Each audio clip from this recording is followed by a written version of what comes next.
दोन्ही हात जोडलेले, डोळे बंद,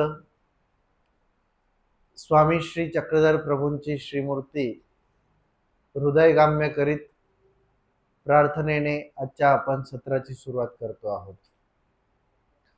सर्वज्ञ श्री चक्रधर स्वामी की जय.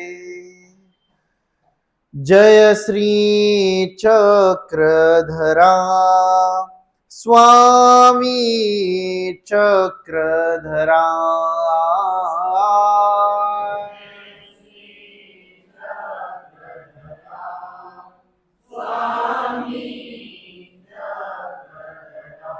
ज्ञान देऊनी उद्धारिसी तू,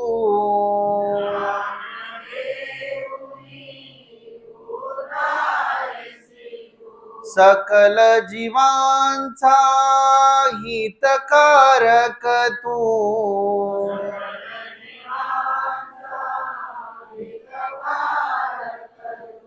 देवा सर्वेश्वरा स्वामी चक्रधरा.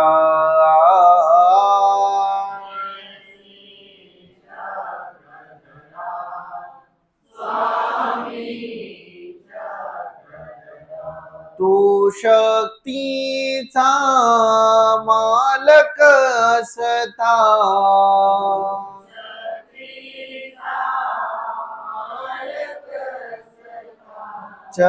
चराचरावर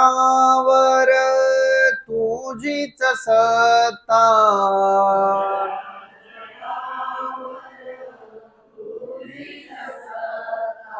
देई अभय करा स्वामी चक्रधरा.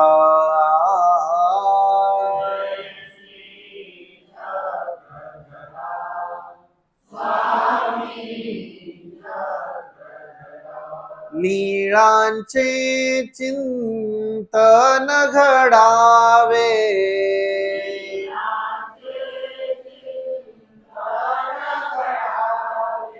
जीवन आमुचे पावन भावे.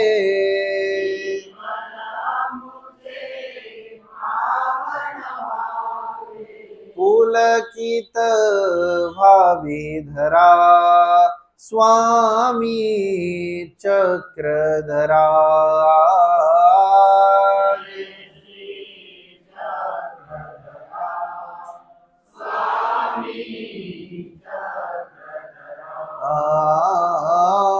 जय श्री चक्रधरा स्वामी चक्रधरा.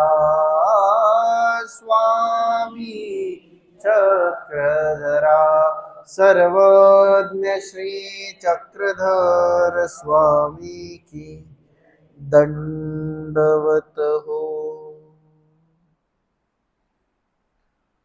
महानुभाव परमार्ग अध्ययन मंदिर संस्था या संस्थेच्या वतीनं संपन्न होत असलेला हा 2 दिवसीय निरूपण सोहळा आणि या सोहळ्याला ज्यांची या ठिकाणी उपस्थिती आहे असे श्री प्रभू नगर येथील आश्रमाचे संचालक परमपूजनीय परमादरणीय श्रद्धेय प्रातस्मरणीय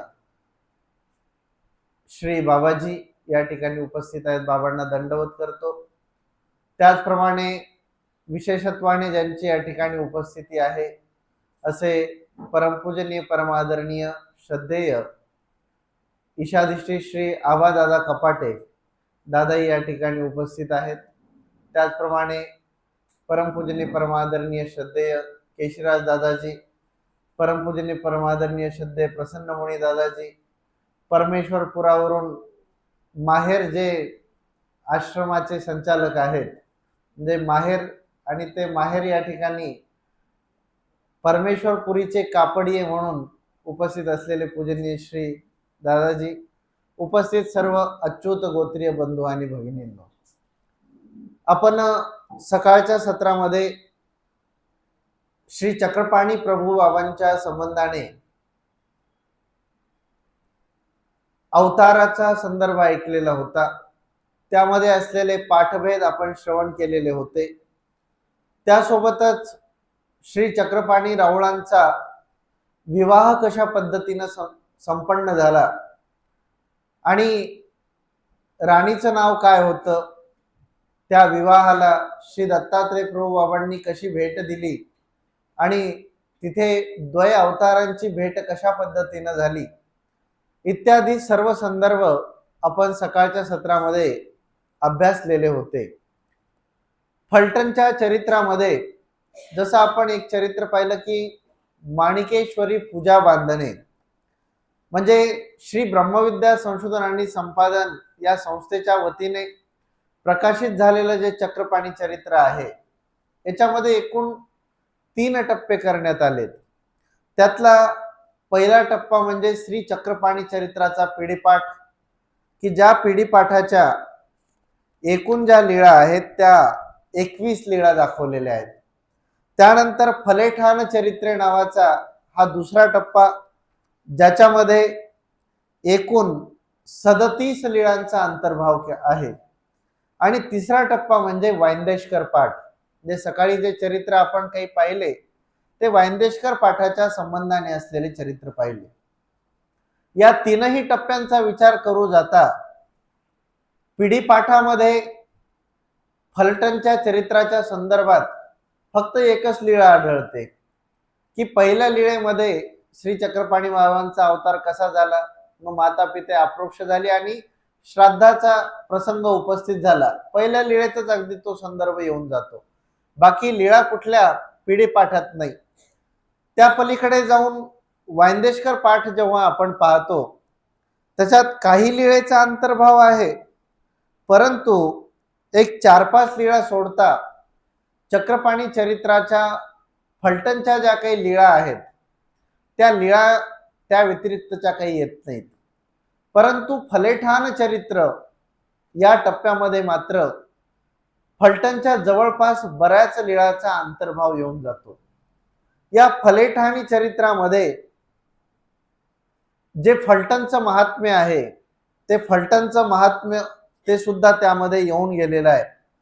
आपल्याला फलेठान, फलस्त नगर आपण चरित्रात आपल्या आरतीतही म्हणतो की काय उच्चार करतो आपण, फलस्त नगरी प्रभू अवतरले, आहे की नाही. फलस्त नगरी म्हणजे जे फलस्त ऋषी होते त्यांची नगरी म्हणून फलस्त नगरी असं म्हटलं जायचं. म्हणजे त्या ऋषींचा आश्रम तिथे होता त्रेतयुगामध्ये आणि त्याच्यामुळे त्या फलस्त नगरीचं जे महात्म्य आहे ते वेगळ्या प्रकारचं त्या ठिकाणी सांगितलं गेलंय. अर्थात फलटण हे अतिशय जुनं असलेलं शहर आहे आणि त्या फलटण शहरामध्ये बऱ्याच प्रकारे जुनं शहर आहे आणि तिथे अनेक ऐतिहासिक संदर्भ घडल्या गेलेत. सकाळी आपण एक उल्लेख पाहिलेला होता की पाणपेखणे जे तीर्थ आहे त्या पाणपेखणे तीर्थाच्या तिथे 3 अवतारांचा संबंध आहे. म्हणजे पहिला संदर्भ श्री चक्रपाणी महाराजांचा तर आपल्याला माहितच आहे. दुसरा संदर्भ येतो त्या ठिकाणी तो म्हणजे श्रीकृष्ण चक्रवर्तींचा, की श्रीकृष्ण महाराजही त्या फलटणला जेव्हा गेले तेव्हा त्यांनी त्या पाणपेखणेच्या उदकाला स्पर्श केला असा संदर्भ त्या ठिकाणी सांगितला जातो. आणि तिसरा संदर्भ आहे तो म्हणजे श्री दत्तात्रय प्रभू बाबांच्या संबंधित ही लीळा फलेठान चरित्र या टप्प्यामध्ये येते. ती अशा प्रकारची आहे. महादाईचा नेहमी पुराण ऐकायला जायच्या आणि पुराणामध्ये वेगवेगळ्या पद्धतीचे संदर्भ यायचे. पुराणामध्ये त्याच्यातही अनेक पाठभेद आहेत. म्हटले ते रामायण काहीतरी रामायणच इतक्या तितक्या प्रकारचं आहे. त्यानंतर ते म्हणजे महाभारत जे आहे त्या महाभारतावर तर म्हटले 4 संस्करण झालेले आहेत असं सांगितलं जातं. त्या महाभारताचं पहिलं नाव होतं जय, म्हणजे पांडवांचा झालेला जय म्हणून त्या ग्रंथाला नाव जय ठेवलं. मग त्याच्यावर आणखीन संस्करण झालं, मग त्या ग्रंथाला विजय नाव असं ठेवलं. पहिले जय मग विजय. मग त्याच्यात आणखीन संस्करण झालं, पाठीमागचे चरित्र अजून त्याच्यात काही जोडण्यात आले, पाठीमागचे काही घटना संदर्भ, आणि भरत राजापासून तो संदर्भ चालू झाला म्हणून त्याला भारत नाव ठेवलं. मग पुन्हा आणखीन काही संदर्भ त्याच्यात ऍड झाले, तर झालं पुन्हा त्याचं काय झालं, महाभारत झालं. म्हणजे जय, विजय, भारत आणि महाभारत अशा 4 संस्करणाच्या टप्प्यातून ते काय गेलं, तो ग्रंथ गेलेला आहे. तसंच महादाईसा जेव्हा पुराण ऐकायला जायची तेव्हा वेगवेगळे नाविन्यपूर्ण संदर्भ त्याच्यामध्ये पाहायला मिळायचे. अशीच एकदा महादाईसा पुराण ऐकायला गेलेली होती आणि पुराण ऐकून आल्यानंतर ती स्वामींना विचारते, जी जी रामचंद्रा स्त्री हत्येचे पातक लागले ऐसे ऐकिले. म्हटले रामचंद्र जे होते त्या रामचंद्रांना स्त्री हत्येचं पातक लागलं. म्हणजे जेव्हा ती सीता जेव्हा तिकडून आली तेव्हा म्हटले की त्यांनी काय केलं, तर अग्निपरीक्षा करविली, या माध्यमातून स्त्री हत्येचं पातक लागलं, किंवा आणखीन काही संदर्भ आहेत. आणि म्हटले असे जे पातक लागले रामचंद्राला, म्हटले मग ते पातक त्याने कोणत्या ठिकाणी फेडलं. तसं वास्तविक पाहता राम हा जो विग्रह आहे, म्हणजे अन्य लोक जे समजतात की विष्णूचा अवतार, परंतु स्वामींनी रामाची उंची अधिक वाढवलेली आहे. बाकीचे समजतात की तिघांतून विष्णूचा अवतार आहे. आमच्या स्वामींनी 2 स्थानं त्याच्यावरची दाखवली की हा, म्हणजे रामचंद्र जे आहेत, ते रामचंद्र जे आहेत त्या रामचंद्राला स्त्री हत्येचं पातक जे लागलं, ते रामचंद्र देवतेचा अज्ञान विग्रह आहे. परंतु कोणत्या देवतेचा, तर तिघांतून विष्णूचा असं बोललं जातं जन लोकांमध्ये सामान्य पद्धतीनं, की विष्णूचा अवतार आहे राम म्हणजे. परंतु आमच्या स्वामींनी त्याविषयीचं परिज्ञान स्पष्ट करताना सांगितलंय की राम तो शुद्ध सत्वाचा अवतारू. राम हा जो विग्रह आहे, जो देवता विग्रह आहे, तो शुद्ध सत्वाचा अवतार, म्हणजे या विष्णूचा नाहीये. ब्रह्मा विष्णू महादेवापैकी जो विष्णू आहे त्या विष्णूचा अवतार नाही, तर कोणत्या विष्णूचा, शुद्ध सत्व. शुद्ध म्हणजे अष्टभैरव त्यांना शुद्ध असं म्हणायचं, आणि तयांतून सत्व म्हणजे विष्णू. अष्टभैरवांची नावं आपल्याला माहिती आहेत, कराळी, विकराळी, पुढे उमापती, पशुपती, पुढे सदाशिव, ब्रह्मा, विष्णू, महादेव, ही अष्टभैरवांची नावं आहेत, आहे की नाही. याच्यामध्ये विष्णू जो येतो त्या विष्णूचा रामचंद्र अवतार होता. आता वास्तविक देवतेला पातक लागणे नाही, मग तरी सुद्धा इथं मग का संदर्भ आला की रामचंद्राला पातक लागलं. अर्थात या लोकातल्या ज्या काही गोष्टी आहेत त्या देवतांना देखील, जसं परमेश्वर मनुष्य वेशाचा स्वीकार करतात, तसं देवता सुद्धा ज्या आहेत त्या पद्धतीनं वागतात आणि तशा पद्धतीचं लोकांच्या साठी तसं अनुकरण करतात. जसं लोकसंग्रहमे वापी संपशन कर्तुमरसी, तसं देवता सुद्धा त्या संग्रहाच्या पद्धतीनं वागतात. आणि मग महादाईचा विचारते की रामचंद्राला हे जे पातक लागलं, मग त्याने ते कोणत्या ठिकाणी फेडलं. आणि त्यावर स्वामी त्याचा खुलासा करताना सांगतात की बाई त्रेती रामचंद्र सीतेसी फलस्त ऋषी पासी घेऊनी आला अणमणितले माझा स्त्री हणन दोष नासावा. त्यावेळेस फलटण या नगरीमध्ये फलस्त ऋषी राहत होते आणि त्यांच्याकडे रामचंद्र एकदा सीतेला घेऊन आले आणि त्यांनी सांगितलं की मला जो स्त्री हत्येचा दोष लागलेला आहे तो म्हटले तुम्ही नासला पाहिजे. त्यावर फलस्त ऋषींनी त्यांना एक उपाय सांगितला आणि फलस्त ऋषी सांगतात, या मार्गे श्री दत्तात्रय प्रभू कोल्हापुरा भिक्षे जाती. म्हटले श्री दत्तात्रय प्रभू बाबा याच मार्गाने, अर्थात फलटणच्या मार्गाने श्री दत्तात्रय प्रभू बाबा कोल्हापूरला प्रतिदिन भिक्षेला जातात. आणि मग तुम्ही काय करा, तुम्ही तया ते प्रार्था मा श्री दत्तात्रय प्रभू प्रत्यक्षणी तुमते विध निरोपिती.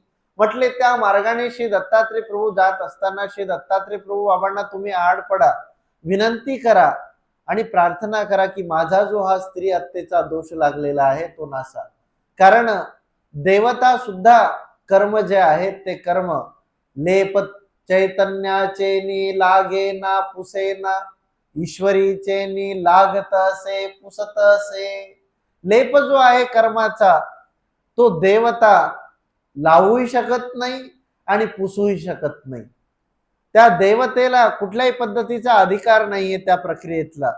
पण परमेश्वर मात्र कर्माचा लेप लावूही शकतात आणि पुसूही शकतात.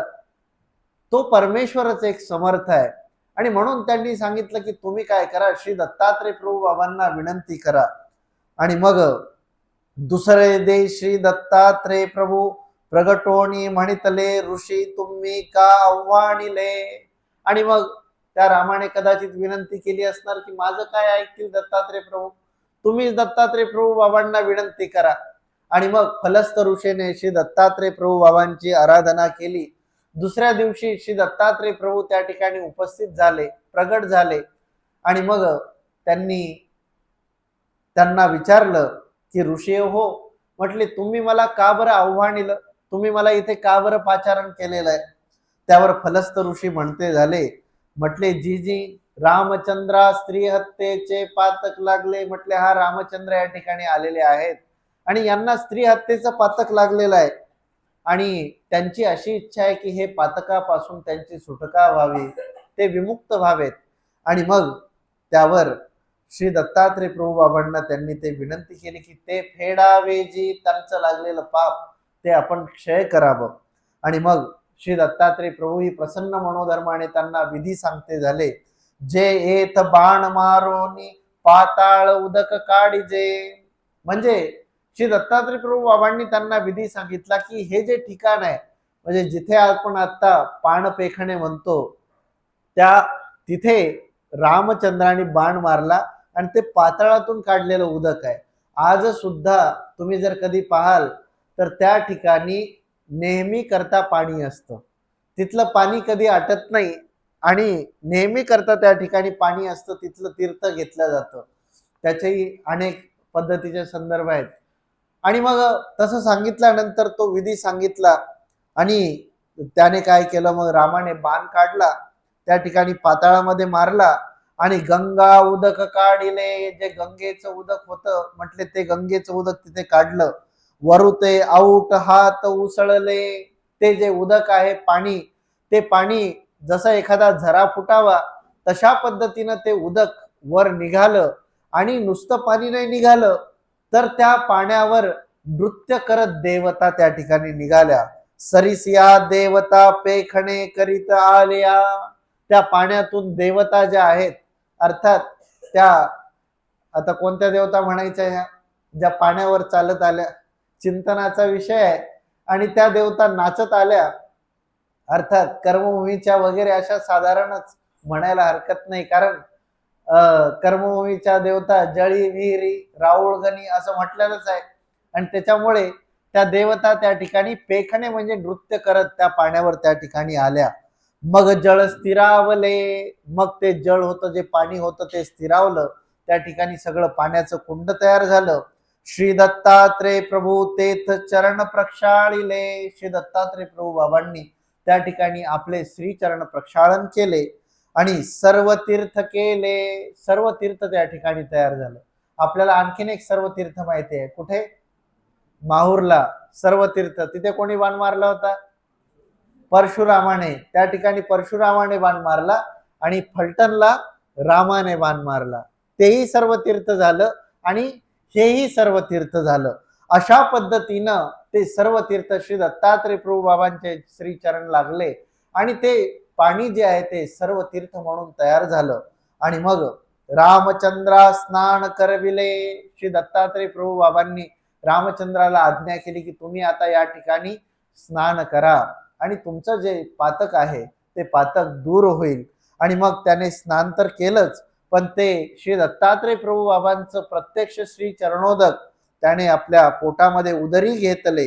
तेने तयाचा दोष फिटला.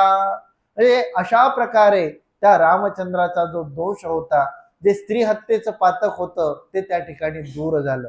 म्हणजे अशा प्रकारच्या ऐतिहासिक संदर्भाची असलेली ही फलटण ही नगरी होती. फलस्त ऋषीचा आश्रम असल्यामुळे त्याला फलस्त नगरी असं सुद्धा म्हटलं जायचं.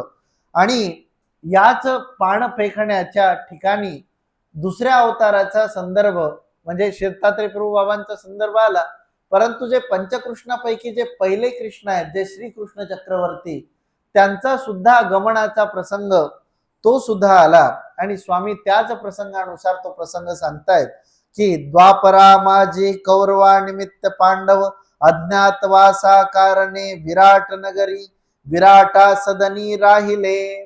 द्वापर युगामध्ये त्या त्रेतयुगाच्या पुढील युग द्वापर युग, आणि तिथे संदर्भ असा झाला की पांडव अज्ञातवासासाठी म्हणून विराट राजाच्या सदनी राहिले होते. 1 वर्षे भरले, 1 वर्षाचा कालखंड झाला अज्ञातवासाचा. आणि मग प्रकाशमान झाले म्हणजे पुन्हा ते काय झाले, लोकांतात आले. जे एकांतात होते, अज्ञातवासात होते, ते ज्ञातवासात आले. तव राये विराटे पांडवा ते विनविले आमुची कन्या उत्तरा नामे तिचा विवाह हो करावा. आणि मग त्या पांडवांना त्या विराट राजाने विनंती केली की म्हटले माझी जी कन्या आहे उत्तरा, म्हटले हिचा विवाह करायचा आहे, तर म्हटले तुमच्यापैकी कोणीतरी माझ्या कन्येचा स्वीकार करावा. आता पांडवांनी विचार केला की आता हिच्यासोबत कोणी विवाह करायचा. त्यावर तो बोलिला म्हटले अर्जुना सवे. तो राजा म्हणतो की माझी जी कन्या आहे उत्तरा, हिचा विवाह म्हटले अर्जुनासोबत करायला हरकत नाही. त्यावर अर्जुन सांगायला लागला, म्हटले मी तिचा गुरु असे. अर्जुन म्हणतो, कारण अर्जुन जेव्हा त्या विराट नगरीमध्ये राहिलेला होता एका स्त्री वेशामध्ये, त्याचं नाव येते बृहन्नडा, आणि बृहन्नडा म्हणून त्या ठिकाणी राहिला. आणि त्या बृहन्नडेच्या रूपात त्याने उत्तरेला नृत्य शिकवलं, असा तो संदर्भ आहे. आणि मग या अर्थाने अर्जुन कोण झाला, तिचा गुरु झाला. अर्जुन म्हणतो की मी हिचा गुरु आहे, मी हिच्याशी कसा काय विवाह करू. आणि मग तो राजा म्हणाला, म्हटले मला ते काही माहिती नाही, परंतु आता माझ्या तोंडातून शब्द निघालेला आहे तुमचा, आता मी माझी मुलगी तुम्हाला दिली, आता काय करायचं ते तुम्ही पहा. आता पांडवी म्हणतले, पांडव विचार करू लागले की आता काय करायचं, यावर तोडगा कसा काय काढायचा. आणि मग म्हटले आता श्रीकृष्ण चक्रवर्ती सी पाचारा तव आमचा पुत्र विवाह निका होईल. आणि मग त्यावेळेस त्या ठिकाणी श्रीकृष्ण चक्रवर्तींना जेव्हा पाचारण्यात आलं, बोलवण्यात आलं, तेने अति आदरे द्वारके विनवणी पाठविली. आणि मग द्वारकेला विनवणी पाठवण्यात आली. तव गोसावी हस्तिनापुरा विजय केले आणि सुभद्रा अभिमन्यू समवेत घेऊनी महाराष्ट्री फलस्त ऋषी आश्रमी पान पेखने जळ देखिले वस्ती झाली. त्या प्रसंगी जेव्हा श्रीकृष्ण चक्रवर्तींना पाचारण्यात आलं, त्या प्रसंगी श्रीकृष्ण चक्रवर्ती जेव्हा आले, तेव्हा महाराष्ट्रात जो फलस्त ऋषीचा आश्रम होता फलटण नगरीमध्ये, तिथे श्रीकृष्ण चक्रवर्ती आले. त्यांनी पानपेखने ते जळ पाहिलं आणि त्याच पानपेखने स्थानाच्या ठाई श्रीकृष्ण चक्रवर्तींना वस्ती झाली. वस्ती म्हणजे 1 दिवसाचा मुक्काम झाला. आणि म्हणितले ये उदकी श्री दत्तात्रय प्रभूने तीर्थ केले असे घ्या गा. श्रीकृष्ण चक्रवर्ती श्री दत्तात्रय प्रभू बाबांच्या संबंधाची प्रतिष्ठा करतायत. सोबत कोण आहे, सुभद्रा आहे, अभिमन्यू आहे. त्यांना सांगतायत श्रीकृष्ण चक्रवर्ती, अहो म्हटले हे जे तीर्थ दिसते आहे साधारण नाहीये. या ठिकाणी श्री दत्तात्रय प्रभू बाबांनी श्री चरण प्रक्षालन केलेत आणि हे सर्व तीर्थ झालेलं आहे. काय करा तुम्ही, हे घ्या गा, हे तीर्थ घ्या, श्रद्धेने घ्या. आणि असं म्हटल्यानंतर अवघेया उदक पान झाले, सगळ्यांनी ते उदक प्राशन केलं. अशा प्रकारचा गोसावी श्रीकर प्रक्षाळले, एका अवताराचा संबंध तर होताच, पण श्रीकृष्ण चक्रवर्तींनी त्या ठिकाणी श्रीकर प्रक्षालन केले. आपले दोन्ही श्रीकर म्हणजे हात त्या ठिकाणी धुतले, प्रक्षाळले. आणि दुसरादी विराट नगरी विवाह मिसे भक्ताची भेटी विजय केले. आणि दुसऱ्या दिवशी मग विराट नगरीला पांडवांचा प्रश्न सोडवण्याकरता, त्या ठिकाणी विवाह संपन्न करण्याकरता श्रीकृष्ण चक्रवर्ती उपस्थित झाले. म्हणजे हा संदर्भ हा द्वापर युगातला त्या ठिकाणी सांगितला जातो. आणि त्याच प्रकारे त्या सर्व तीर्थ जे आहे, हे सर्व तीर्थ जसं त्या माहूरचे संदर्भ बोलल्या जातात, तसंच हे पाणपेखणे सर्व तीर्थ याने सिंघण राजा, त्या सिंघणाचा कोड गेला असाही एक संदर्भ या ठिकाणी येतो. सिंघण जो होता तो यादवाच्या वंशीचा राजा होता आणि त्याच्या सर्व अंगाला कोड फुटलेला होता. एके दिवशी तो प्रधानाला त्याने सांगितलं की प्रधान हो, म्हटले तुम्ही हे राज्य सांभाळा, आम्ही म्हटले यात्रेला चाललेलो आहोत, हा जो कोड आलेला आहे हा कोड आम्हाला घालवायचा आहे आणि म्हणून आम्ही यात्रेला जातो. त्याने आपलं राज्य प्रधानाकडे सोपवलं, तो निघाला आणि त्या ढवळागिरी पर्वतावर राज्य करीत होता. त्या ढवळागिरी पर्वत म्हणजे तिकडच्याच बाजूला फलटणच्या पूर्वेला, म्हणजे ढवळागिरी पर्वताचे तळवटी ढवळानगर आणि तेथीचा राजा सिंघण, त्या ढवळानगरीचा तो राजा होता. आणि तया गावा पूर्वे ढवळागिरी पर्वता माझी शंभू महादेव बैसला असे, तया नमस्कार करुणी अनुष्ठान मांडिले. तिथे महादेवाचं एक मंदिर होतं आणि तिथे तो आला आणि त्याने अनुष्ठानासाठी तो त्या ठिकाणी बसला. ऐसे 12 दिन लोटले, 12 दिवस त्याच्या तपश्चर्याला झाले आणि त्याला स्वप्न जाणवलं एक.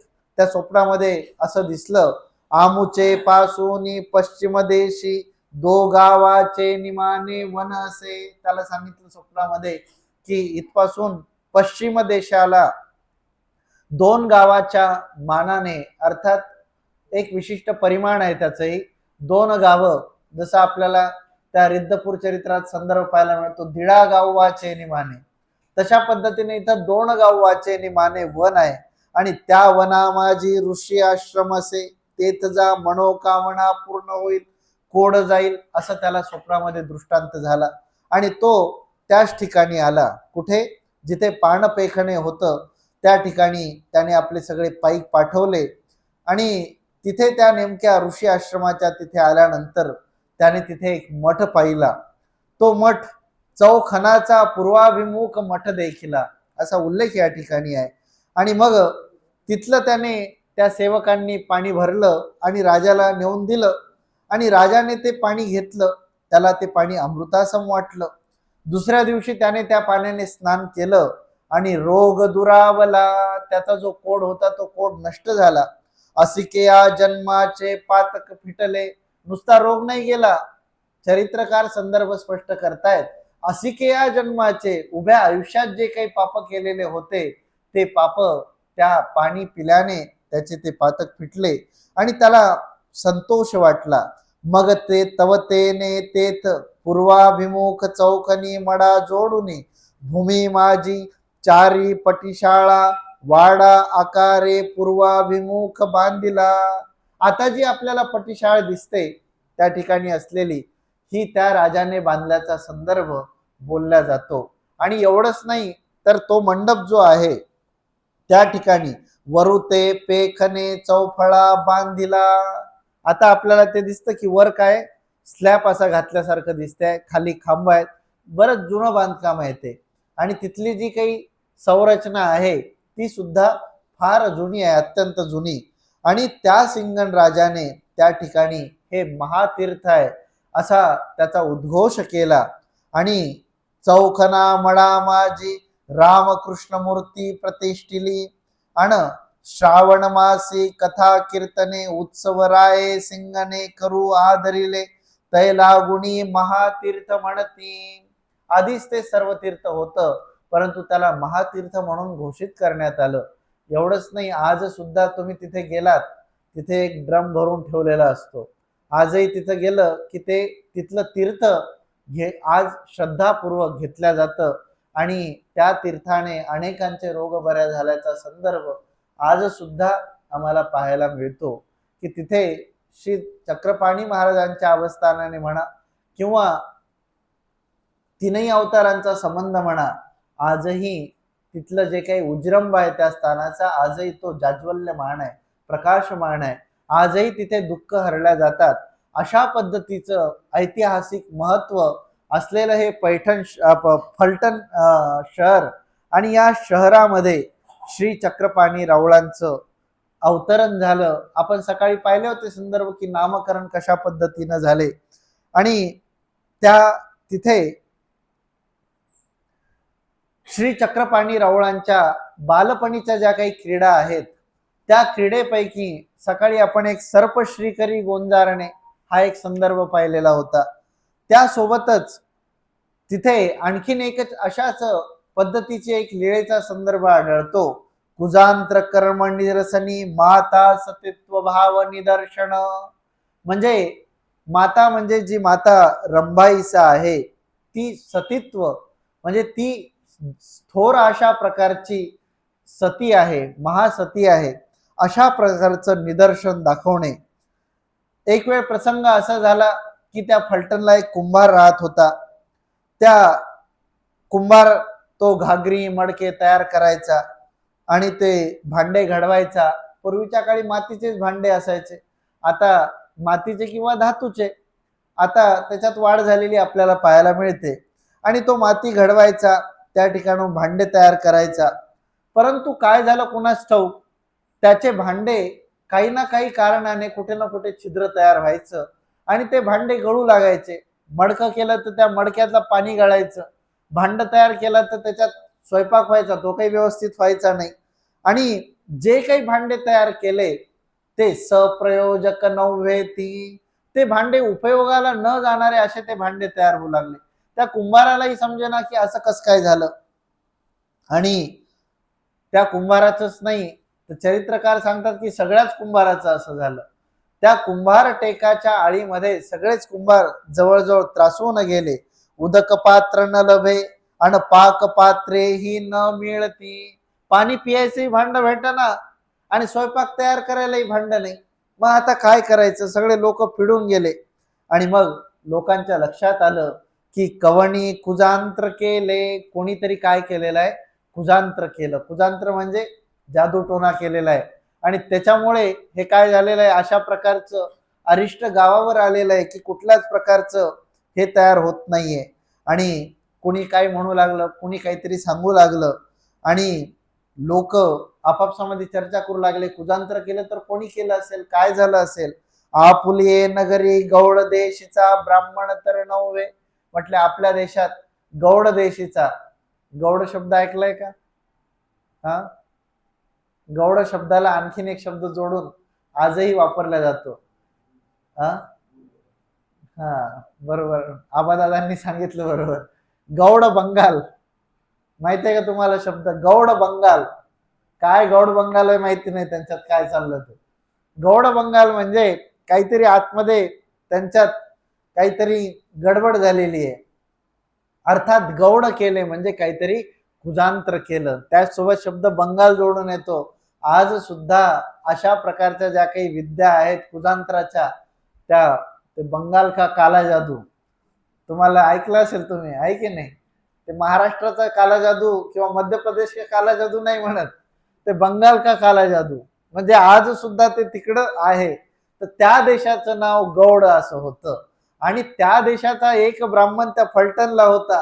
आणि मग म्हटले अरे, म्हटले हा बंगाल मधला ब्राह्मण आहे, यानं तर काही केलं नाही. लोक नाना तर्क वितर्क करू लागले, कोण आहे कोण असं. तव एकी वृद्धे महाजने म्हणितले. त्या सगळ्या वासरात एक लंगडी गाय होती, ती शहाणी होती. तो वृद्ध महाजन तो सांगू लागला, रे बा कुल्हाळा कवना पतिव्रते करवी अवादान करीत का. आणि त्याने एक उपाय सांगितला. म्हटले अशा पद्धतीचं काही गौड बंगाल असेल, काही कुजांत्र असेल, हे नासण्यासाठी एक उपाय आहे. म्हटले काय करावं लागेल?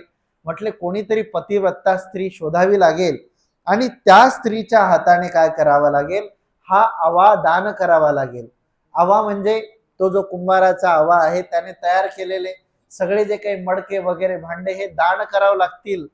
तर काय होईल, हे जे अरिष्ट आलेलं आहे हे अरिष्ट निरसन होईल, संपून जाईल.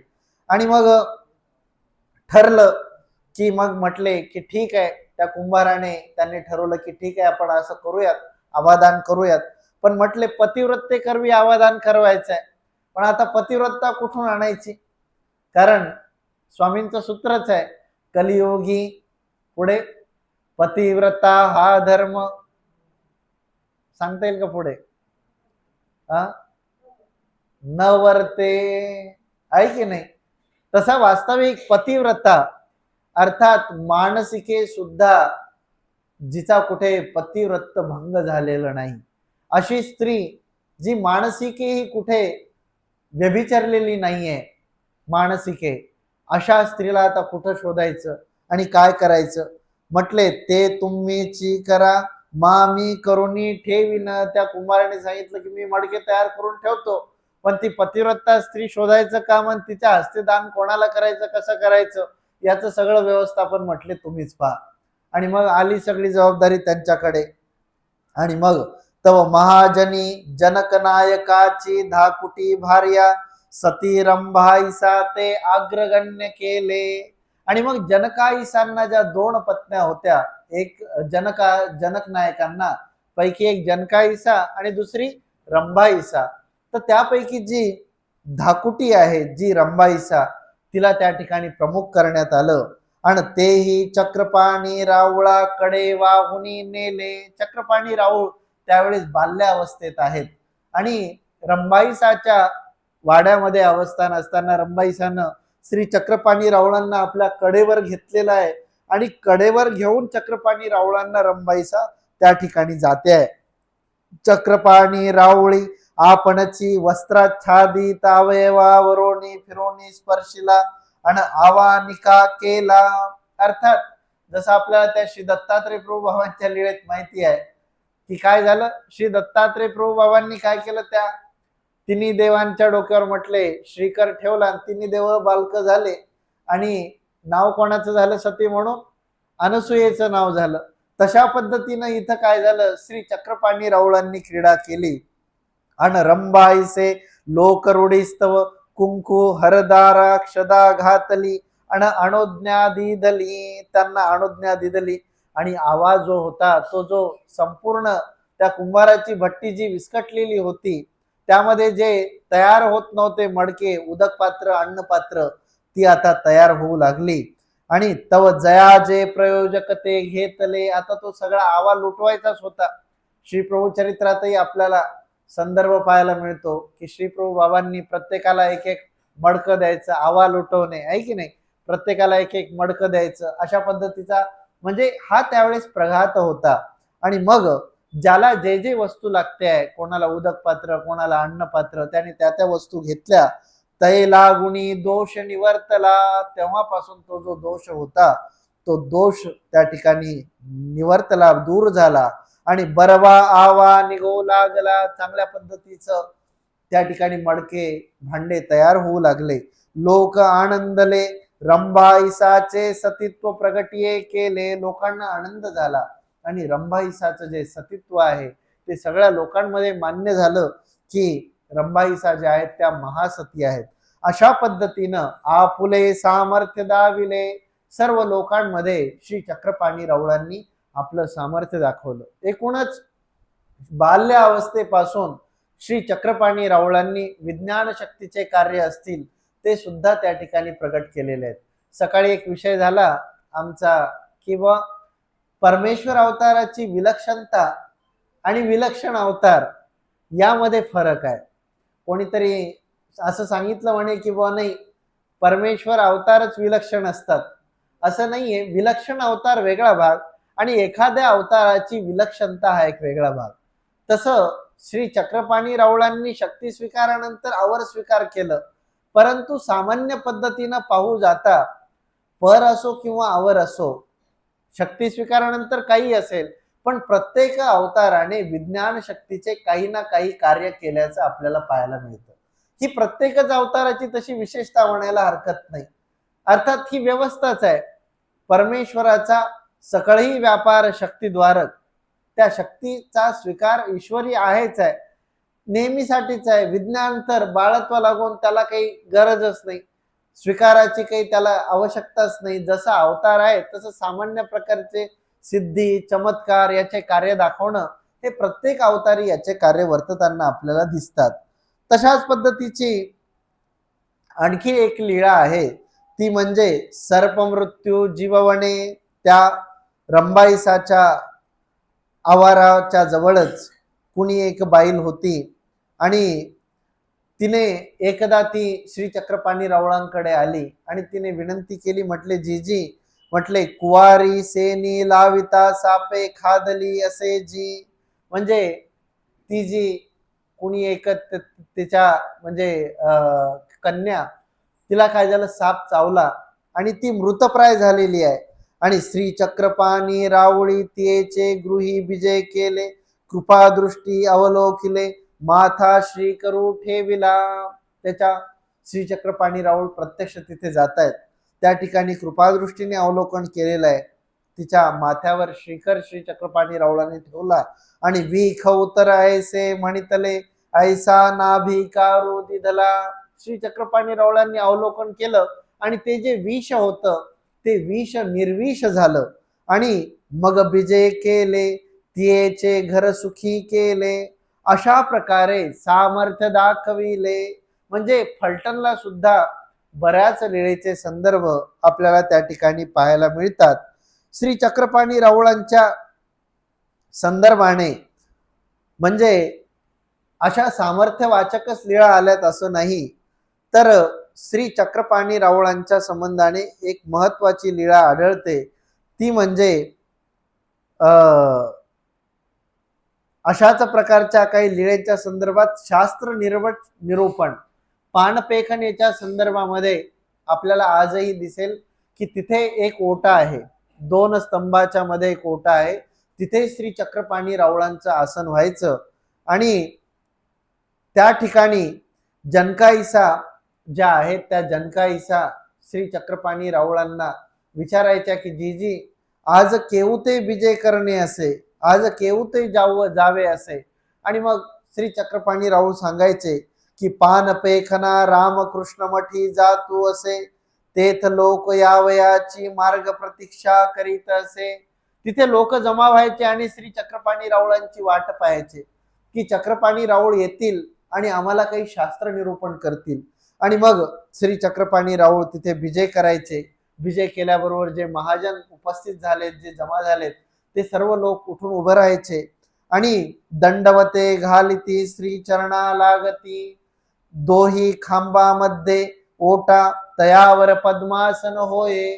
त्या 2 स्तंभामध्ये जो ओटा आहे त्या ओट्यावर श्री चक्रपाणी राऊळांना पद्मासनामध्ये आसन व्हायचं आणि मग वेद मार्ग निरूपिती, तिथे श्री चक्रपाणी राऊळ वेद मार्गाचं निरूपण करायचे, उपनिषदाचं निरूपण करायचे, 6 शास्त्राचं, 18 पुराणाचं पृच्छा प्रभेदे एर निरूपण होय. निरूपण पण व्हायचं.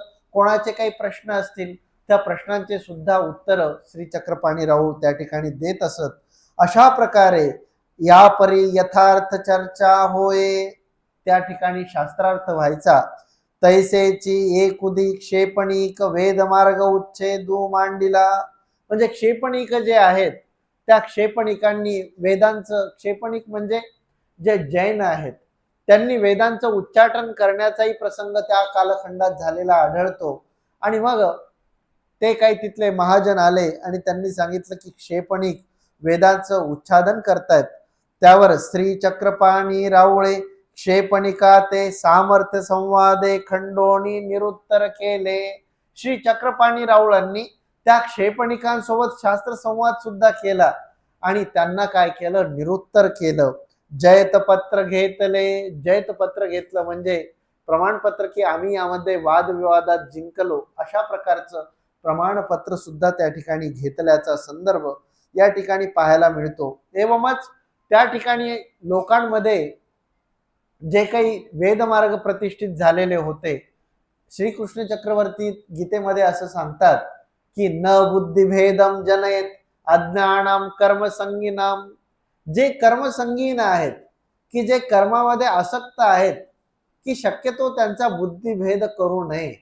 कारण न बुद्धिभेद जनयेत, जन लोकांचा बुद्धिभेद करू नये. का तर आता जे करतायत ते सुद्धा करणार नाही. नाहीतर एखादा म्हणतो हे असं कसं काय, हे असं कशाला करतात का, ते तसं कशाला करतात का.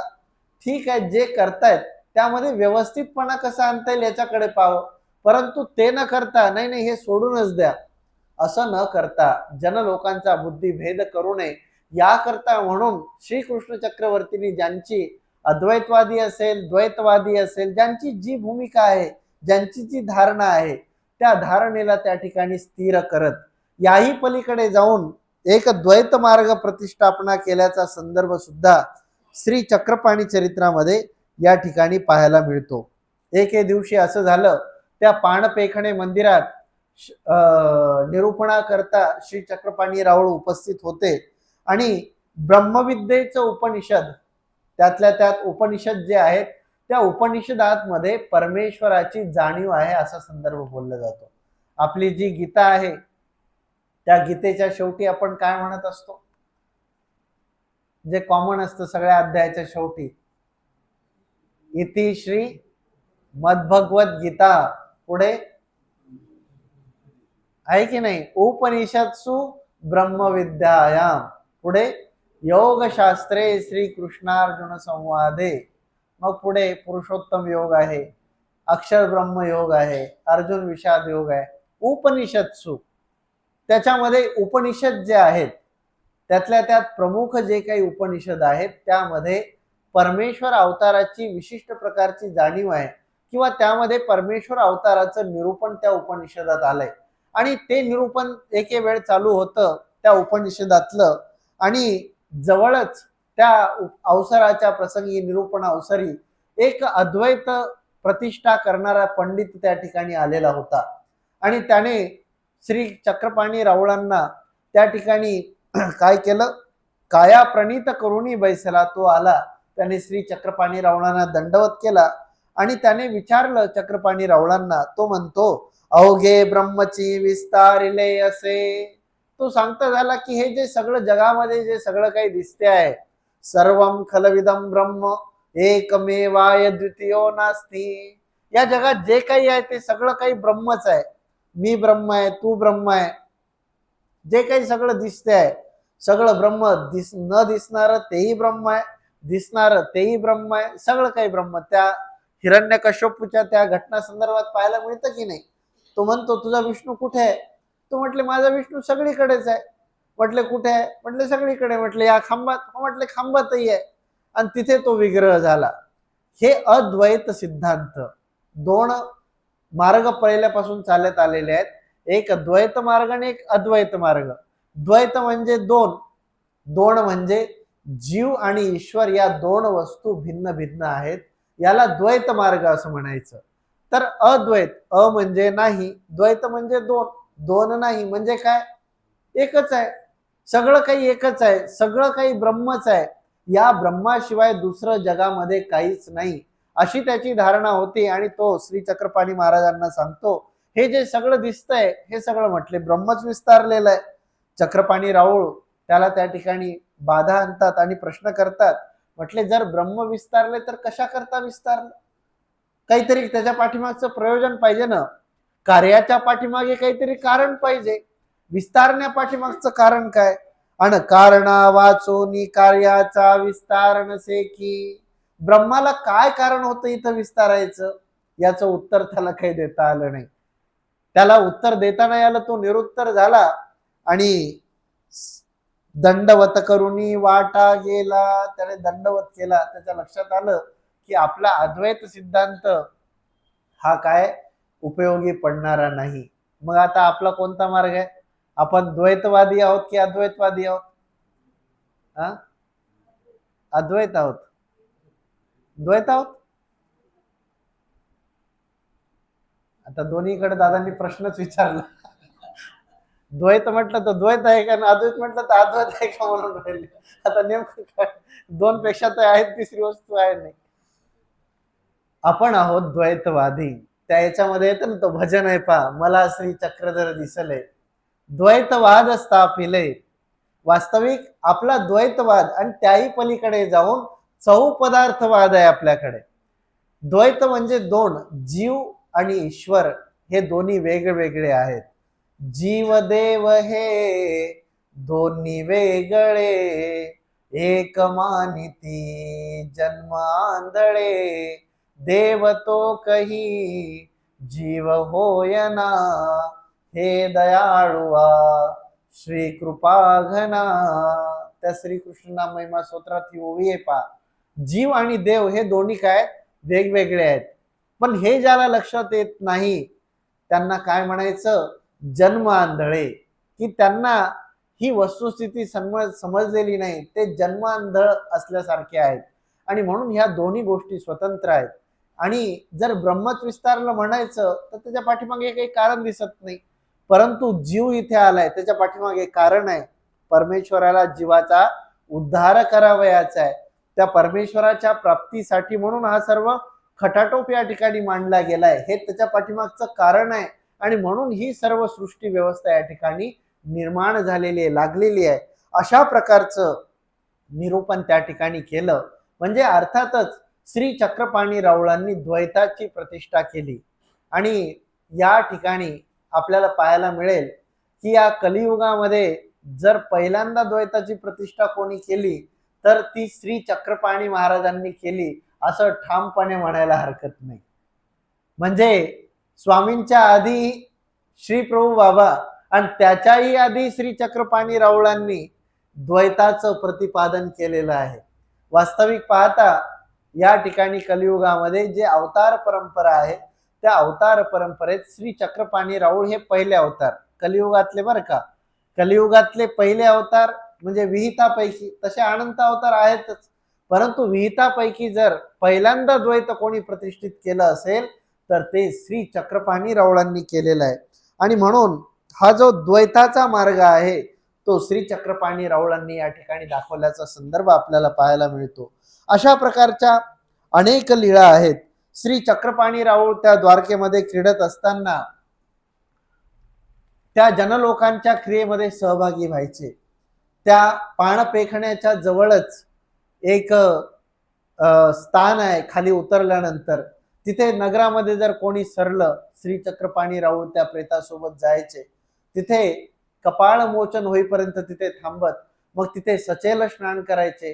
त्या स्थानाचा संदर्भ आजही तिथे आहे. म्हणजे पाण पेखण्याच्या खालच्या बाजूला जर आपण त्या नदीच्या बाजूने जर आलो आपण तर तिथेच ते स्थान आहे. त्यासोबतच अनेक स्थानांचे निर्देश त्या ठिकाणी आपल्याला पाहायला मिळतात. एकूणच त्या ठिकाणी अनेक प्रकारचे संदर्भ आपल्याला दिसतात. त्यानंतर आणखीन एक संदर्भ जो आपल्याला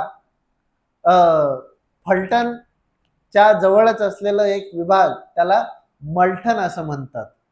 त्या मलठणला चौक नमस्कारी आहे. तिथे ब्राह्मणांना भोजन दिल्याचा संदर्भ आहे. आणि त्या ठिकाणी म्हणजे बाई नदी पैलाडी वाव्येचे नगर महाद्वार श्री चक्रपाणी विजय करती, त्या ठिकाणी विजय करायचे. त्या नदीच्या पलीकडे सेजेची दोन्ही तळोलिया असती. आताही आपल्याला जाताना म्हणजे त्या मलठणला जात असताना शेजारी त्या तळ्याचा भाग आजही त्या ठिकाणी आपल्याला दिसतो. त्या तळ्याच्या तिथे 2 तळोलिया होत्या. जसं पिवळ तळोली हे स्थान आपल्याला माहिती आहे, पिवळ तळोली तिथे सुद्धा 2 तळोलिया होत्या. पिवळ तळोलिया त्या सुद्धा 2 होत्या, तशा या सुद्धा काय 2 होत्या. आणि तिथे श्री चक्रपाणी राऊळ जायचे. एका माझी घोडे धोवणे, एका माझी धोवणे ऐसे म्हणती, तया उत्तरे भुवनेश्वराचे देऊळ पूर्वाभिमुख, तेत चौकी विहरण. तिथे असलेले जे आजही जुने जुने जे मंदिर आहेत ते अगदी 11व्या शतकापासून त्या ठिकाणी आहेत. म्हणजे त्या मंदिरांमध्ये विहरण श्री चक्रपाणी राऊळांचं व्हायचं. आणि ब्राह्मणा भोजन देणे, संन्यासिया भोजन देणे, भुवनेश्वराचा दक्षिणे जगती अंत, शेजेची अभछत्राचा मड, तेथ ब्राह्मणा भोजन देती, ते तया पूर्वे पटिशाळा, तेथ संन्यासा भोजन देती. अशा प्रकारे त्या ठिकाणी प्रत्येक मड मंडपी देऊळामध्ये श्री चक्रपाणी महाराजांचं विहरण वर्धन व्हायचं. आणि अनेक प्रकारच्या क्रीडा त्या ठिकाणी व्हायच्या. इतकंच नाही तर जनलोकांच्या ज्या काही समस्या आहेत त्या समस्या दूर करण्याचं कार्य सुद्धा श्री चक्रपाणी राऊळ करत असत. म्हणजे द्वारकेमध्ये तर जनलोकांच्या समस्या दूर केल्याच, परंतु फलटणला असताना सुद्धा एकदा असा एक प्रसंग झाला की कोण एक ब्राह्मण दाम्पत्य होतं. काहीतरी आता संसार म्हटलं की काही ना काही भांड्याला भांडं लागतंच, आणि काही ना काही झालं कारण दोघांमध्ये भांडण झालं पती पत्नीमध्ये, आणि दोघांमध्ये द्वंद्व वाढलं, की इतकं वाढलं की त्या ब्राह्मणाने शेवटी सांगितलं की म्हटले, अगं म्हटले तुला तर काही पुत्र होतच नाही, परंतु तरी सुद्धा तुझा मी स्वीकार केलेला आहे. म्हटले तुझा अवस्था अतिक्रमेली पुत्र नव्हे, आता मी विवाह करीन. म्हटले तू नेहमी माझ्याशी भांडत असते, आणि आता म्हटले मी तुला सोडून देतो, मी दुसरा विवाह करतो, तुझ्यापासून तर काही पुत्र झालाच नाही. आणि मग त्या ब्राह्मणी ती चिंतित झाली, तो ब्राह्मण सोडून गेला. आता काय करावं कसं करावं तिला चिंता पडली. आणि मग आता माझा कैसा निर्वाह होईल. पती पत्नी म्हणजे संसाराचे दोन चाक, एक चाक जर गेलं तर एका चाकावर गाडी चालू शकत नाही. आता म्हटले माझं पोट भरणं उदरनिर्वाह कसा काय होईल, ती चिंतित झाली, दुःख करू लागली. तव चक्रपाणी राऊळ नेनो कवने गृही काही प्रयोजन येता देखिले. आणि अशी ती दुःख करत असताना रस्त्यातून तिला श्री चक्रपाणी महाराज येताना दिसले, आणि ती त्याच ठिकाणी त्यांच्या जवळ गेली. दंडवत घातले आण विनविले, जी जी मज पुत्र नव्हे. आणि ती चक्रपाणी महाराजांना विनंती करते की जीजी म्हटले मी विवाहित आहे, परंतु मला काही पुत्र झालाच नाही, म्हणून माझ्यावरे तू दुसरा विवाह हो करीत असे. मला पुत्र होत नाही, त्याच्यामुळे म्हटलं आमचं भांडण झालं, आणि माझा जो काही पती आहे तो आता दुसरा विवाह करणार आहे. म्हटले आता मी काय करू एकटी. आता अशा प्रकारचं माझं दुःख हे उपस्थित झालेलं आहे. ये नगरी अनेका जीवाची दुःखे दूर होती. ती चक्रपाणी महाराजांची स्तुती करते आहे, हे महाराजा या नगरामध्ये आपण अनेकांचं दुःख आपण दूर केलेलं आहे. तुम्ही माय बापू असा तरी माते सुयोग्य करावे. हे महाराजा आपण माय आहात, आपण बाप आहात, आपणच सगळ्यांचं सहकार्य करणारे आहात. आता माझं हे दुःख आपल्याशिवाय दुसरं कोण दूर करणार, असं म्हणून ती श्री चरणाला लागली. आणि श्री चक्रपाणी रावळे होईल ऐसा नाभिकारू दिदला. आणि चक्रपाणी रावळांनी तिला आशीर्वाद दिला, वचन दिलं की काही हरकत नाही, आमचा आशीर्वाद आहे, तुम्हाला पुत्र होईल.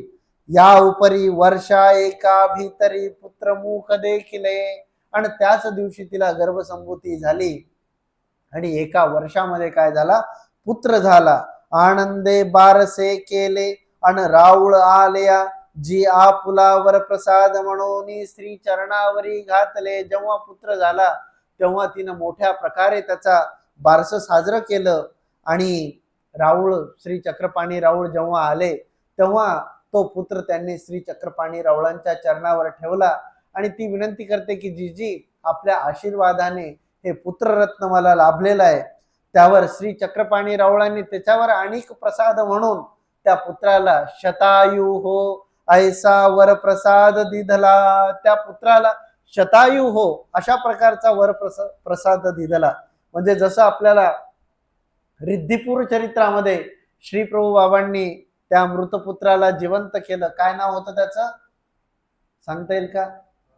दामोदर नाव होतं त्याचं. त्या दामोदराला जिवंत केलं आणि तो काय झाला, शतायू झाला. तशाच पद्धतीचा काहीसा संदर्भ या ठिकाणी आपल्याला पाहायला मिळतो. आणि मग त्या बाईला तया कवनी निपुत्रिया न म्हणती, तिला पुत्र झाला, आणि आतापर्यंत सगळेजण तिला वांज म्हणून चिडवत होते, त्यांची तोंड बंद झाली. अशा प्रकारे अनेक लीळांचे संदर्भ फलटणचे या ठिकाणी पाहायला मिळतात. आणि याच संदर्भाच्या आणखीन बऱ्याचशा लीळा या ठिकाणी आपल्याला दिसतात, ज्यामध्ये अंधा नेत्रदान. कुणी एक आंधळा होता की त्या नगरामध्ये नारायणाचा मठ होता, त्या राजविधी अंधा मार्ग चोजवीत जात असे. एक अंध जो होता तो त्या ठिकाणी रस्त्यावरून चाललेला होता, आणि चक्रपाणी राऊळांची भेट झाली. तव तया अंधा ते म्हणितले. चक्रपाणी राऊळ त्या अंधा जो दृष्टीहीन आहे त्याला म्हणतात, अरे म्हटले कवणे गावा जात असा. म्हटले कुठल्या गावाला चालले तुम्ही? तव ते ने म्हणितले कवणा गावा जाईन जी माते नेत्र नाही. म्हटले जी जी माझ्या आंधळा माणूस कुठल्या गावाला जाणार आहे, मला डोळे नाही, जिकडे वाट भेटली तिकडे मी जातो. कोणी काय खायला दिलं तर खातो. म्हटले मला माय नाही, मला बाप नाही, म्हटले मला कोणीच नाही. गोत्रियो सांभाळती नामी असा आंधळा, कोणाच्या कामाचा नाही. माझ्या नातेवाईकांनी सुद्धा माझ्यावर कानाडोळा केलेला आहे आणि कोणी माझ्याकडे लक्ष देत नाही, असा मी आहे. आणि मग म्हटले आता काय करावं, म्हणून म्हटले मला कोणीतरी सांगितलं की या फलटणमध्ये श्री चक्रपाणी राऊळ महासामर्थ्यवंत पुरुष असती. असं माझ्या कानावर आलंय की श्री चक्रपाणी राऊळ हे सामर्थ्याचे पुरुष आहेत आणि मी त्यांच्या भेटीला निघालेलो आहे.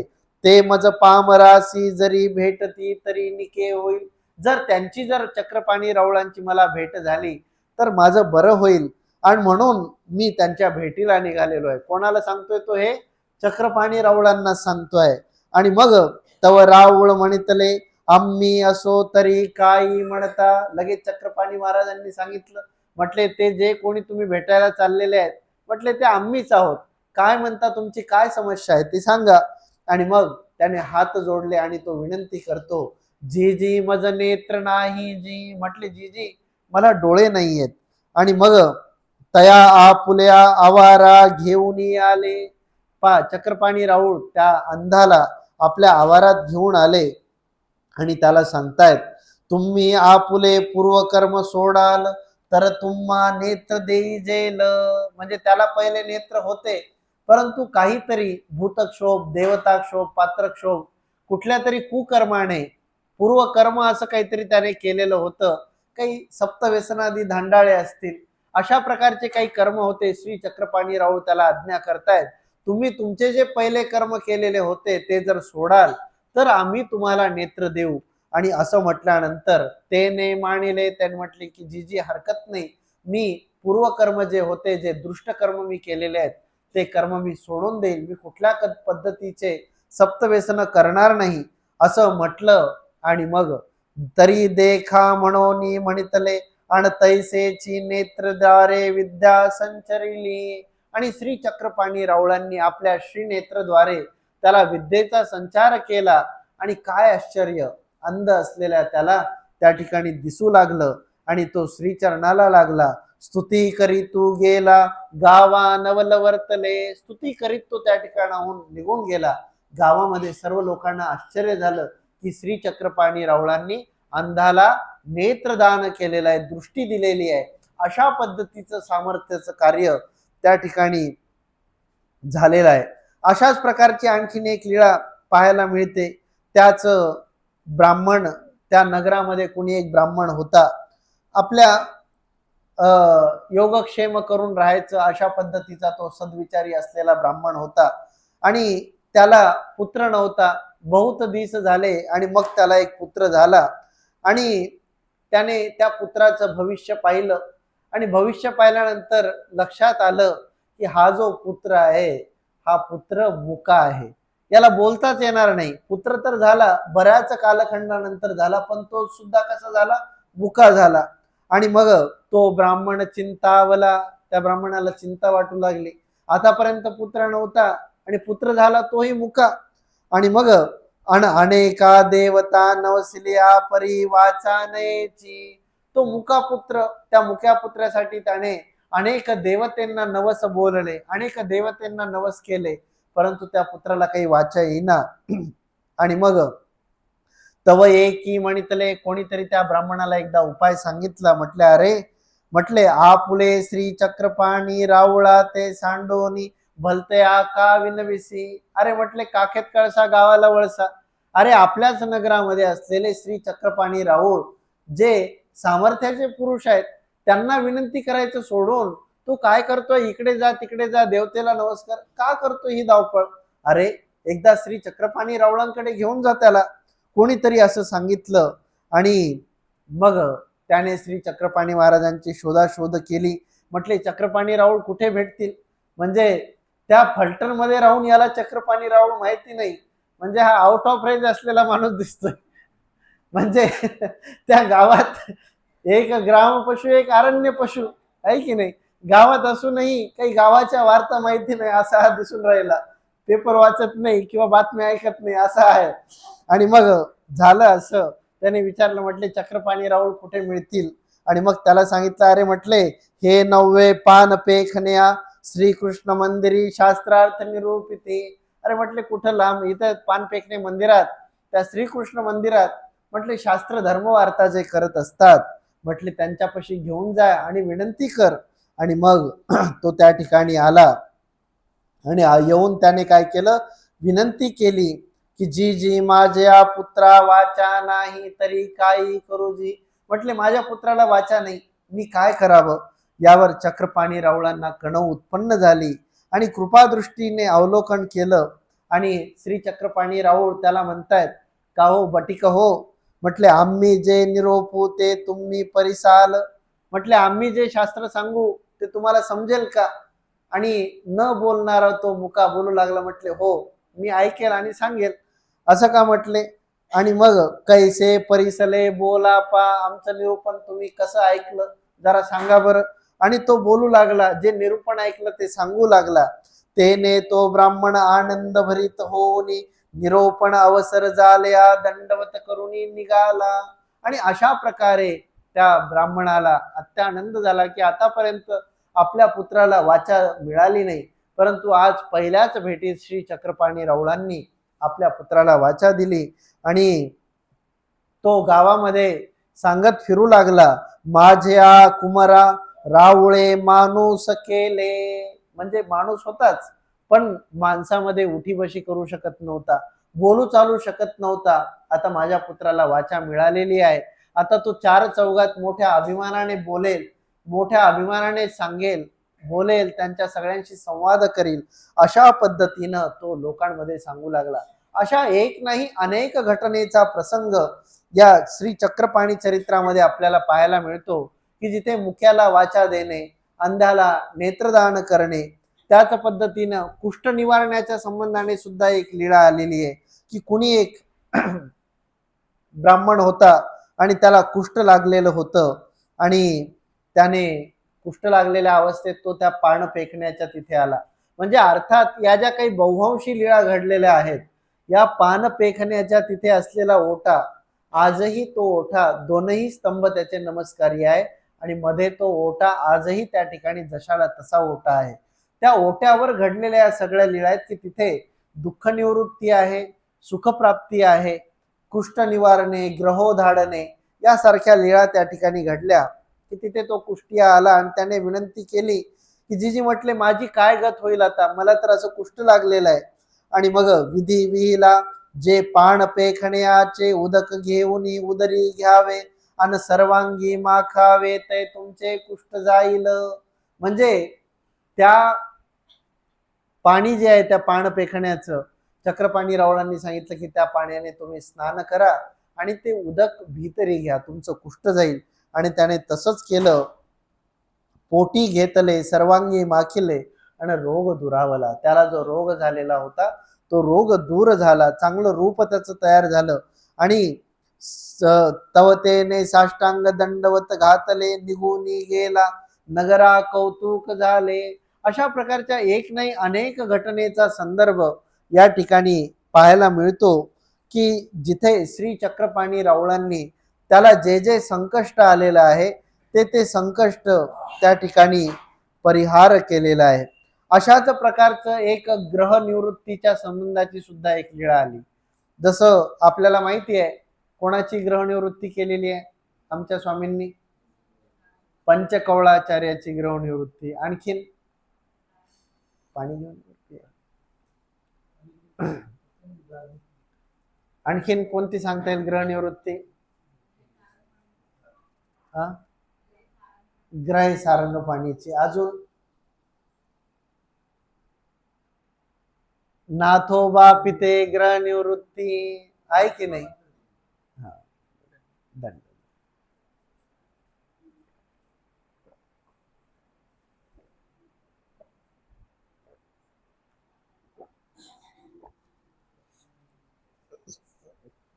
आणि आज सुद्धा ग्रह निवृत्ती होते, माहिती की नाही तुम्हाला.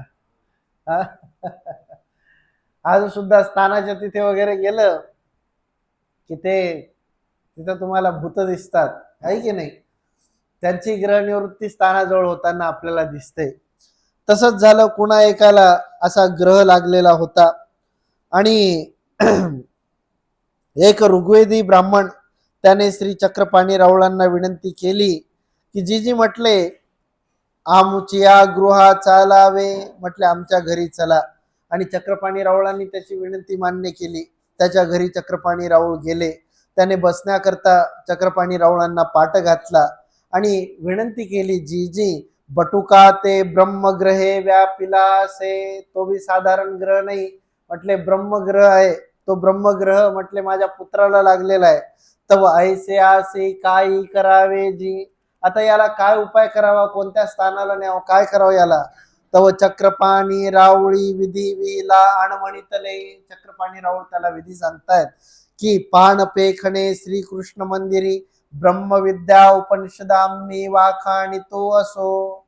त्याला माहिती दिली की त्या पान पेखण्याच्या मंदिरात आम्ही तिथे ब्रह्मविद्या निरूपण करीत असतो. ते अवसरी बटुका ते आणावे तया ते बोळवणी करुणी धाडी जेल. आणि सांगितलं की काही नाही, फक्त निरूपणाला घेऊन या. तो जो काही ब्रह्मग्रह लागलेला आहे आमच्या निरूपणाच्या अवसरात त्याला घेऊन या. आणि मग ठीक आहे म्हटले. दुसरे दी बटुका ते आणले. दुसऱ्या दिवशी त्या बटुकाला तिथे आणण्यात आलं त्या निरूपण अवसराच्या प्रसंगी. आणि चक्रपाणी राऊळ त्याला विचारतात, त्या ग्रहाला विचारतायत, तुम्ही या ते काहीसे धरले. म्हटले तुम्ही याला का बरं धरलं, या पुत्राला सोडून दे या पुत्राला. तर त्याने म्हणतले मागिला जन्मी आमचे भांगार अपार घेतले असे ते द्यावे मामी या ते सोडीन. म्हटले मागच्या जन्मीचं आमचं जे काही भांगार आहे, जे दाग दागिने सोने चांदी सोने नाणे चांदी जे काही असेल ते सगळं पैसा अडका म्हटले यांनी घेतलेलं आहे या ब्राह्मणांनी. आणि त्या ब्राह्मणांनी आमचं घेतलेलं असल्यामुळं आम्ही या पुत्राला तिच्या धरलेलं आहे. पहा, हे जे आहे हे ग्रह वगैरे होतात कशामुळे होतात, हे भूत या पदार्थामध्ये ममता ठेवल्यामुळे होतात. हे घर माझं, हे पैसा माझा, ही सोन्या चांदीचे दागिने, लय जीव असतो त्याच्यात आपला, हा माझा तो माझा, हे आमकं माझं ते तमकं माझं, ते बँकेत ठेवलेले पैसे माझे. मग ते माझं माझं करता करता काय होते, त्याच चिंतनामध्ये सगळं आयुष्य जाते. देव आठवतच नाही, आहे की नाही. हे सगळं माझं माझं आहे की नाही. आणिक सामाये तेथ अनंत न सामाये. जिथं अनेक सामावलेलं आहे तिथं अनंत काय सामावणार आहे. आणि मग हे अशा पद्धतीचं माझं माझं केलं, ते मेल्यानंतर पण काय होते, माझं माझं माझं माझं करत राहतो. त्या देवता जे न्यायला आलेले असतात ते म्हणतात जाऊ द्या ना, राह इथंच भूत होऊन जाऊ दे तिकडं, माझं माझं करतो ना, राह त्या धनावर, आहे की नाही. आपल्याला माहिती आहे पहिल्याच्या काळी ते शेतात वगैरे इकडं तिकडं गुप्तधन असायचं. आणि त्या गुप्तधनाच्या त्याच्यावर काय राहायचं, कोणी जर घ्यायला गेलं तिथं एखादा साप हे आहे की नाही, माहिती आहे तुम्हाला. तिथं कोणीतरी ते गुप्तधन घेतलं तर कोणाला काहीतरी होईल. म्हणजे ते पैसे गिसे काही चांगले नसतात, याच्यामध्ये आत्मत्व असतं त्या जीवाचं. जे सरलेलं आहे त्याचं आत्मत्व त्याच्यामध्ये असतं. आणि मग तसं झालं म्हटले, ते धन होतं, ते धन यांनी काय केलं, गुप्तधन काढून घेतलं असेल आणि आपल्या उपयोगात लावलं. तर ते जो होता तो मरून तर गेला, पण म्हणे आमचं धन यांनी घेतलं म्हणून तो त्याच्या पुत्राला तो ब्रह्मग्रह होऊन लागला. असा तो सगळा प्रकार. आणि मग म्हटले आमचे जे पैसे ते यांनी द्यावे. पहा, मेल्यानंतर मी पैसे सुटत नाही. आता मेल्यानंतर काही दागदागिने घालायचे आहेत का, परंतु तरी सुद्धा म्हटले आमचं भांगार यांनी घेतलेलं आहे. देह नाही परंतु तरी सुद्धा त्याच्यातली ममता सुटत नाही. आणि मग म्हटले ते पैसे द्या, म्हटले सोडेल. चक्रपाणी राऊळ म्हणती तुम्ही या ते सोडावे तुमते या जन्मी मुक्ती दिजताये. आता चक्रपाणी राऊळांनी काही सेटलमेंट केली नाही. चक्रपाणी राऊळांनी सांगितलं, म्हटले तुम्ही याला सोडून द्या, आम्ही तुम्हाला या ग्रहत्वापासूनच मुक्ती देऊ. हे जे ग्रहत्वाच्या 8 जाती सांगितलेल्या आहेत त्यापैकी ही एक जात. आणि सांगितलं की तुम्ही जर याला सोडून दिलं तर तुमची मुक्ती करून टाकू आम्ही. आणि अशा प्रकारे त्यांनी त्याला सोडलं. आणि मग नगरजन आश्चर्य झाले. जे नगरजन होते त्यांना आश्चर्य झालं की श्री चक्रपाणी राऊळांनी त्या ग्रहापासून त्याची मुक्तता केली. अशा प्रकारे अनेक प्रकारचे आश्चर्य श्री चक्रपाणी राऊळांनी त्या फलस्त नगरीच्या, म्हणजे ह्याला लीळा कुठल्या चालू आहेत आपल्या सगळ्या, सगळ्या फलटणच्याच लीळा चालू आहेत. आपल्याकडे 2 दिवसाचा कालखंड आहे की नाही. आता आजची वेळ आपली संपत आली, 8:15 झालेले आहेत. म्हणजे ह्या सगळ्या फलटणच्या त्यातल्याही अजून 2-4 लीळा राहिलेल्याच आहेत. म्हणजे अशा प्रकारे सकाळी 1-2 लीळा आपण पाहिल्या होत्या की वाराणसीला जाणे, द्वारकेला जाणे आणि तिथे श्री चक्रपाणी रावळांनी काय केलं, तिथे आपला संदर्भ दाखवला.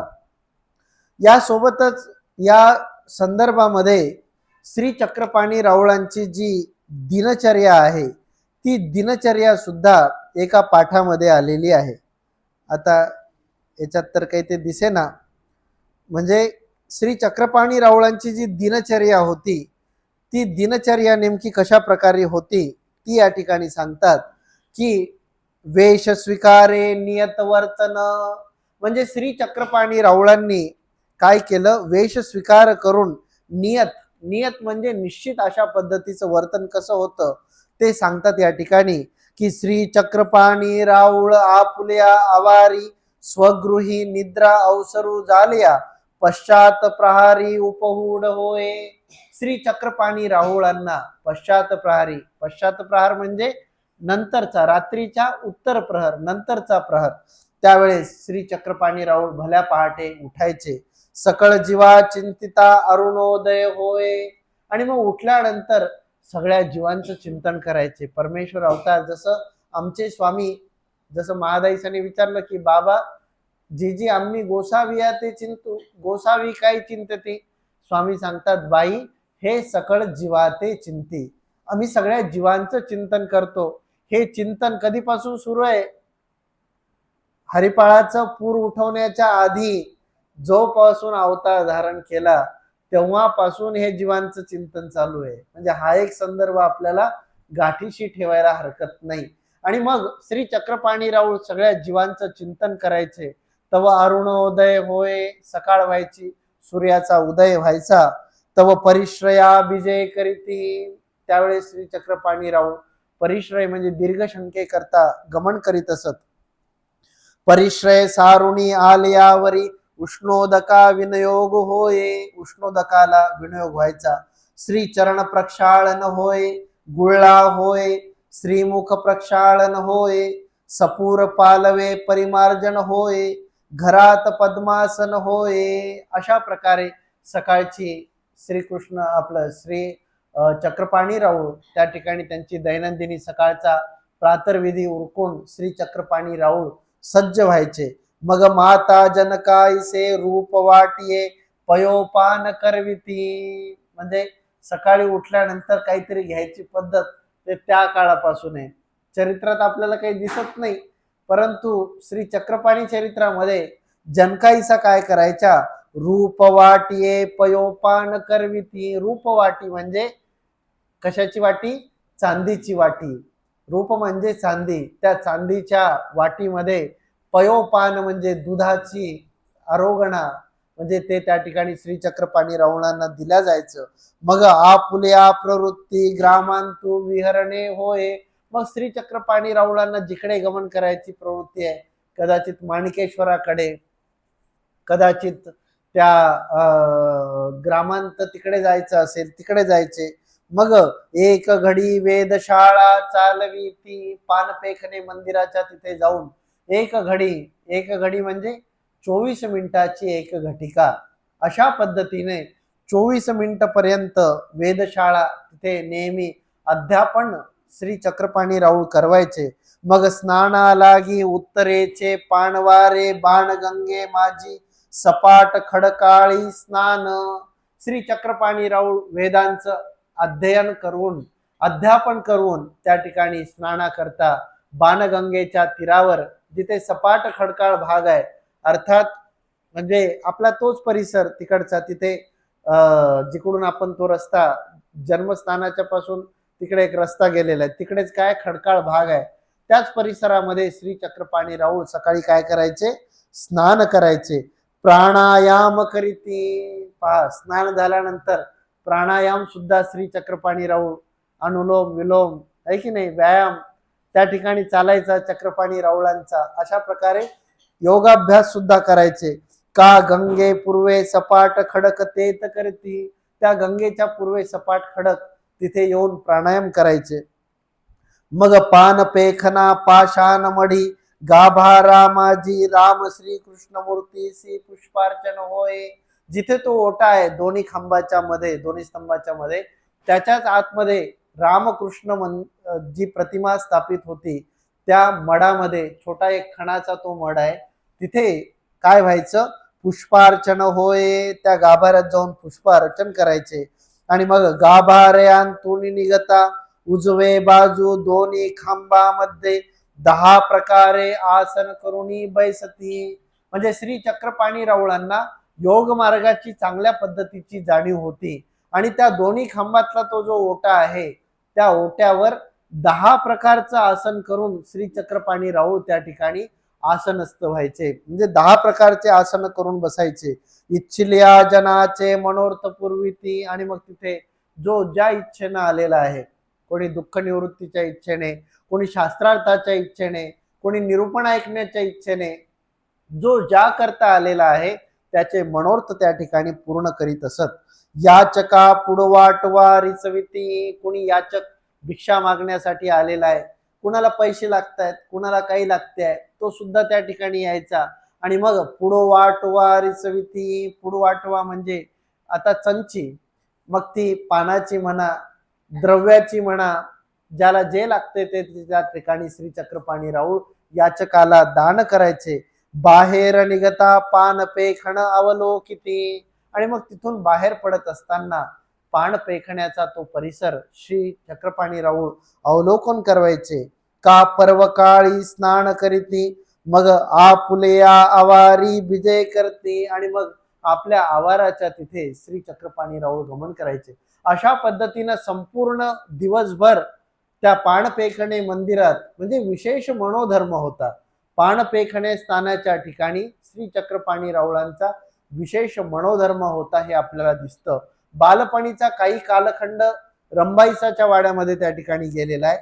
जन्मस्थानाच्या तिथे त्यांचा मुख्य आवार होता. आणि पाणपेखणे हे 3 महत्वाचे तीर्थस्थळ आजही फलटणला गेल्यानंतर आपल्याला नमस्कारण्यासाठी आजही उपलब्ध आहेत. अशा पद्धतीचं अत्यंत महत्वाचे संदर्भ या ठिकाणी आपल्याला पाहायला मिळतात.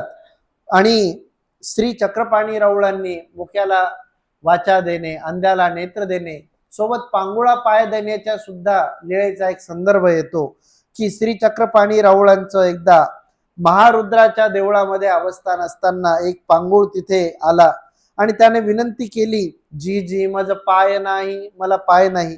आणि मग गोसावी म्हणतले, ऐसा काही बैसला असे, ऐसे म्हणून तयाचे पायावरी श्री चरण देऊनी उभे करू आदरिले. आणि चक्रपाणी राऊळांनी त्याच्या पायावर आपला श्रीचरण ठेवला. तव तो बहुबाहू लागला, तो ओरडू लागला. तव पासी मांदी दाटली, जवळ गर्दी जमा झाली.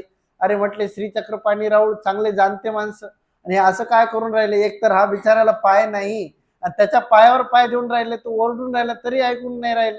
लोक सगळे जमा झाले त्या ठिकाणी. आणि मग तव गोसावी म्हणतले, या उजरीत आहे. श्री चक्रपाणी राऊळ म्हटले काळजी करण्याचं कारण नाही, म्हटले आम्ही याला उठवतो आहोत. आणि मग चांगलं जोरात त्याला पायावर दाबलं, इतकं त्याला दुखलं की जो तिथून उठूनच पळाला.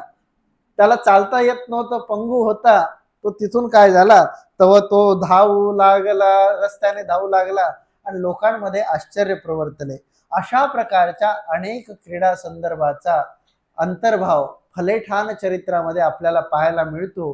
की ज्या लीळा अत्यंत चिंतनीय आहेत, श्रवणीय आहे, मननीय आहेत, त्यासोबतच या लीळा ऐकताना आपल्याला विशेष प्रकारचा एक सुखानुभव तर होतोच, पण या चिंतनाने आपल्याला श्रवण पठन योगे चिंतने जीवशुद्धी. श्रवणाने ऐकल्यानंतर, पठनाने म्हणजे पठन केल्यानंतर, मनन केल्यानंतर, चिंतन केल्यानंतर जीवशुद्धी, आमच्या जीवस्वरूपाची शुद्धता होणार आहे. अशा या फलटणच्या असलेल्या लीळा, की ज्या लीळांचं चिंतन आजच्या या सत्रामध्ये आपण केलेलं आहे. आजचा आपला वेळ या ठिकाणी संपतो आहे.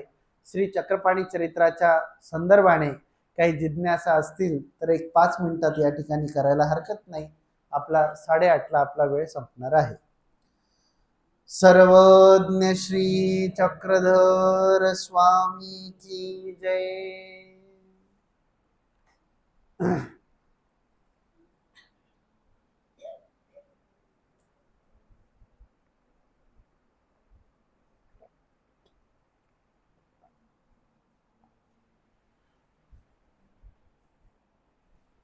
या व्यतिरिक्त काही लीळा सापडतात का अजून? आबादादांना म्हणतो हा, त्या सगळ्याच आहेत. समजा या पुस्तकाचं काम चालू असताना वांदेशकर पाठाचं जे लिप्यांतरण आहे ते आबादादांनीच आम्हाला करून दिलेलं होतं. म्हणजे वांदेशकर लिपी जी आहे, म्हणजे त्या लिपीला त्याचं जे लिप्यांतरण आहे, जवळजवळ 4 ते 5 लिप्या दादांना येतात. आणि आपल्या परमार्ग अध्ययन संस्थेच्या माध्यमातून, म्हणजे आता आज सकाळी आमचा विषय झाला, आता तो इथे माईकवर उक्त करण्याचा विषय नाही येतो, त्याविषयी चिंतन आमचं होणार आहे. अशा पद्धतीनं परमार्ग अध्ययन मंदिर संस्था म्हणजे खऱ्या अर्थानं अध्ययन करणारी आणि करवणारी संस्था आहे, ज्या माध्यमातून म्हणजे अशा प्रकारचे रत्न या अध्ययन संस्थेच्या माध्यमातून घडलेले आहेत. हा एक फार मोठा आपल्याकरता हे आहे.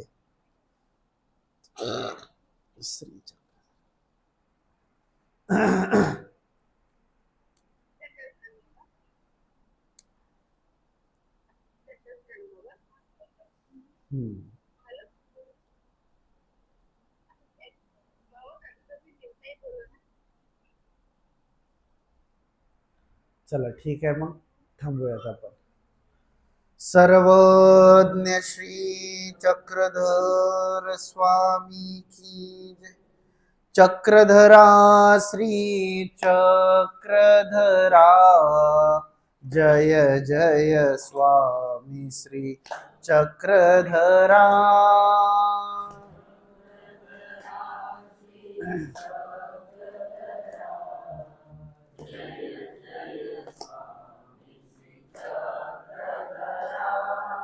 चक्रधरा श्री चक्रधरा, जय जय स्वामी श्री चक्रधरा.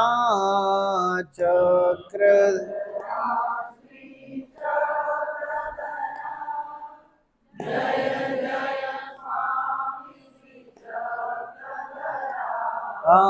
चक्रधरा श्री चक्रधरा, जय जय स्वामी श्री चक्रधरा.